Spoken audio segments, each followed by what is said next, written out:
નમસ્કાર મિત્રો, આજે તારીખ 24 ઓગસ્ટ 2025 આજની સવારની હવામાન અપડેટની અંદર માહિતી મેળવીએ તો ગુજરાતની અંદર હજુ 24 કલાક દરમિયાન વરસાદનું જોર જોવા મળી શકે છે।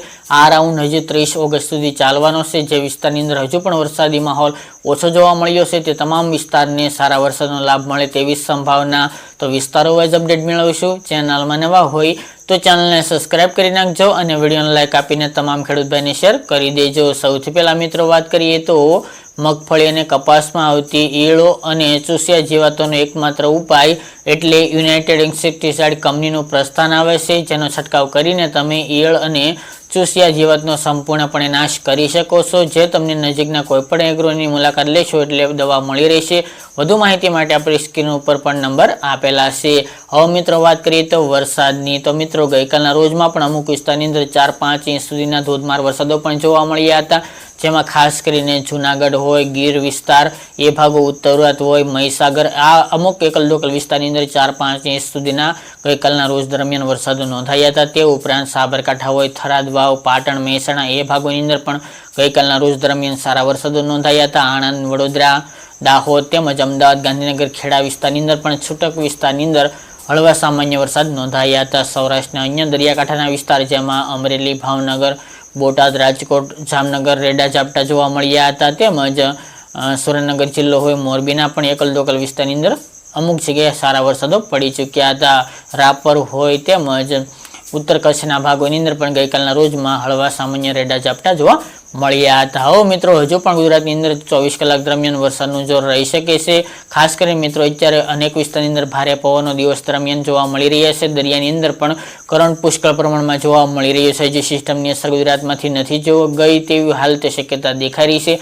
આ સિસ્ટમની વાત કરીએ તો રાજસ્થાનના પૂર્વ ભાગો સુધી સિસ્ટમ પહોંચી ગઈ છે, તેનો ઘેરાવ ત્યાં સુધી છે, પરંતુ તેની હજુ પણ અસર ગુજરાતની અંદર નોંધાઈ રહી છે। હજુ પણ ગુજરાતની અંદર આમ જોવા જઈએ તો 30 ઓગસ્ટ સુધી વરસાદનો રાઉન્ડ લાંબો ચાલે તેવી શક્યતા રહેલી છે। હવે મિત્રો 25 તારીખથી વરસાદની ગતિવિધિ હાલ વધઘટ જોવા મળી શકે છે, પરંતુ આજે 24 કલાક દરમિયાન વરસાદની હજુ પણ શક્યતાઓ દેખાઈ રહી છે। જેમાં વાત કરીએ તો વધુ સંભાવના ઉત્તર અને પૂર્વ ગુજરાતની અંદર છે, જેમાં સાબરકાંઠા હોય, બનાસ, પાટણ એ વિસ્તાર, મહીસાગર, જે અરવલ્લી, સાબરકાંઠાના અન્ય વિસ્તારો હોય, ખેડબ્રહ્મા, ઈડર, વડાલી, તેની સાથે થરાદ, વાવ, રાજસ્થાન બોર્ડર વિસ્તાર, અમદાવાદ, ગાંધીનગર, ખેડા, મધ્ય પૂર્વના ભાગો છે, વડોદરા છે, આણંદ વિસ્તાર છે, આ ભાગોની અંદર હજુ પણ તીવ્રતા ગઈકાલના દરમિયાન આજે પણ જોવા મળે તેવી શક્યતા હાલ નોંધાઈ રહી છે। બાકી મિત્રો સૌરાષ્ટ્રની અંદર વાત કરીએ તો દરિયાકાંઠાના ભાગો જેમાં ભાવનગર, અમરેલી, બોટાદમાં રેડા ઝાપટા કન્ટિન્યુ જોવા મળશે। જુનાગઢ, રાજકોટ, જામનગર, દ્વારકામાં પણ રેડા ઝાપટા કન્ટિન્યુ જોવા મળે તેવી શક્યતા રહેલી છે। એકલ દોકલ વિસ્તારની અંદર સારા વરસાદો આજે પડી શકે છે। બાકી કચ્છમાં પણ સંભાવના છે, જેમાં વાત કરીએ તો રાપર, ભુજ, ભચાઉ, ગાંધીધામ આસપાસના ભાગોની અંદર સારી શક્યતા આજે પણ માની રહ્યા છીએ। જ્યારે મોરબી અને સુરેન્દ્રનગરમાં રેડા ઝાપટા હળવા વરસાદો હજુ પણ આજે દિવસ દરમિયાન કન્ટિન્યુ જોવા મળે તેવી શક્યતા રહેલી છે। આમ જોવા જઈએ તો બપોર સુધી રેડા ઝાપટા કન્ટિન્યુ જોવા મળશે। બપોર બાદથી ખાસ કરીને તીવ્રતા જોવા મળી શકે છે। દક્ષિણ ગુજરાતની અંદર એકલ દોકલ વિસ્તારની અંદર રેડા ઝાપટાથી લઈને સારા વરસાદો દેખાય દક્ષિણ ગુજરાતના જિલ્લાઓની અંદર તેવી સંભાવના રહેલી છે। બાકી મિત્રો 25 થી 30 તારીખ દરમિયાન પણ આવી જ રીતે વરસાદી માહોલ જોવા મળે તેવી સંભાવના રહેલી છે। અત્યારે મિત્રો આજે અથવા તો આવતીકાલે બંગાળના ઉપસાગરમાં એક નવી સિસ્ટમ બનવા જઈ રહી છે। હાલ તેનો ઘેરાવો પણ આગળ જતા કેટલો મજબૂત રહેશે તે ઉપર જોવાનું રહ્યું। બાકી મિત્રો આ રાઉન્ડ 30 તારીખ સુધી કન્ટિન્યુ જોવા મળે તેવી હાલ શક્યતાઓ રહેલી છે, જેની તમામે ખેડૂત ભાઈ નોંધ લેવી।